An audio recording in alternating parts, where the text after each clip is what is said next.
নমস্কার বন্ধুরা, welcome to চৈতিস kitchen. এখন এই গরমের মরশুমে বাজারে সজনে ডাঁটা খুবই পাওয়া যাচ্ছে। তো আজকে আমি সজনে ডাঁটার খুবই একটা সহজ রেসিপি আপনাদের সাথে শেয়ার করব। সর্ষে পোস্ত দিয়ে সজনে ডাঁটার রেসিপি শেয়ার করব। তো প্রথম থেকে শেষ পর্যন্ত দেখতে থাকুন, আশা করি ভালো লাগবে।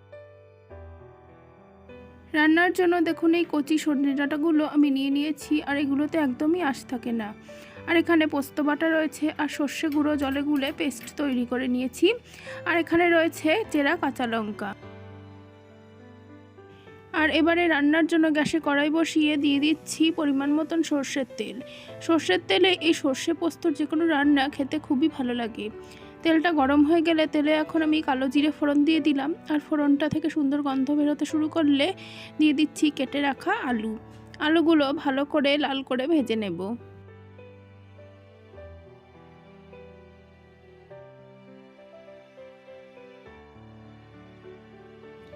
আর আলুগুলো ভাজবার সময় আমি অল্প একটু লবণ দিয়ে দিলাম, এতে করে আলুগুলো তাড়াতাড়ি ভাজা হয়ে যাবে।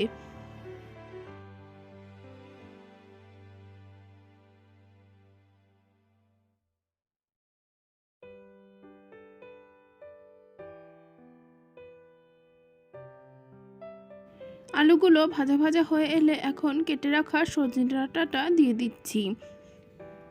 যেহেতু অনেক ডাঁটা, তো সেই জন্য অল্প অল্প করে দিয়ে আস্তে আস্তে মিশিয়ে নেব, দিয়ে তারপরে কিছুক্ষণ একটু ভেজে নেব। আর একই সাথে দিয়ে দিচ্ছি চেরা কাঁচা লঙ্কাটা। আপনারা চাইলে এখানে কাঁচা লঙ্কা একটু থেতো করে বা বেটেও নিতে পারেন, সেটাও ভালো লাগবে খেতে।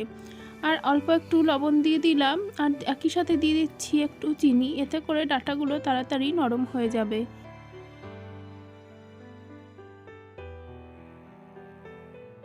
আর এবারে কড়াইটা ঢেকে দিলাম লো আঁচে ডাঁটাগুলো সেদ্ধ হওয়ার জন্য। তো কিছুক্ষণ পর ঢাকনাটা তুলে নিয়েছি, আর ডাঁটাগুলো একটু নরম নরম এসেছে। আবার একটু ভালো করে নাড়িয়ে চাড়িয়ে নিচ্ছি।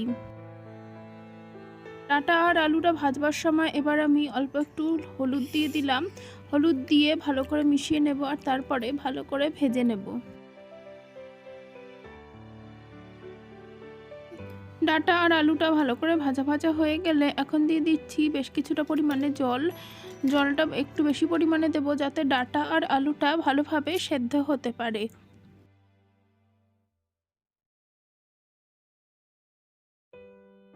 বেশ কিছুক্ষণ ফুটিয়ে নেবার পরে ডাঁটাটা প্রায় সেদ্ধ হয়ে এসেছে। আর এখন সর্ষে আর পোস্তর পেস্টটা দিয়ে দিচ্ছি। এই সর্ষে পোস্তর পেস্টের মধ্যে আমি অল্প একটু লাল লঙ্কার গুঁড়ো আর অল্প একটু হলুদ দিয়ে দিয়েছিলাম, দিয়ে সমস্তটা মিশিয়ে তারপরে এর মধ্যে রান্নায় দিয়ে দিলাম। আর এবার সমস্তটা ভালোভাবে মিশিয়ে নেব। সর্ষে পোস্তটা দিয়ে দেবার পরেও একটু জলজলে ভাব আছে, তো সেই জন্য আরও কিছুক্ষণ এটা ফুটিয়ে ঘন করে নেব। আর এর মধ্যে যদি প্রয়োজন হয় তাহলে একটু লবণ অ্যাড করবেন, লবণটা একদমই স্বাদ মতন দেবেন। আর কিছুক্ষণ ফুটিয়ে নেবার পর দেখুন বেশ কিছুটা ঘন হয়ে এসেছে, আমি আবারও একটু নাড়িয়ে চাড়িয়ে দিচ্ছি।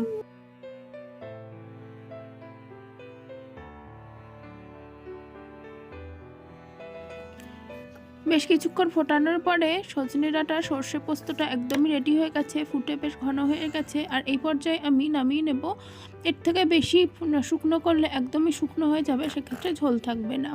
দেখুন একদমই রেডি হয়ে গেছে, গরম ভাতে খুবই ভালো লাগবে খেতে, আর শরীরের জন্য উপকারী বটে। আর আজকের রেসিপিটা যদি ভালো লেগে থাকে তাহলে অবশ্যই ভিডিওটিতে লাইক দেবেন, কমেন্ট করবেন, আর অবশ্যই আমার চ্যানেলটিকে সাবস্ক্রাইব করে পাশে থাকবেন। ধন্যবাদ বন্ধুরা।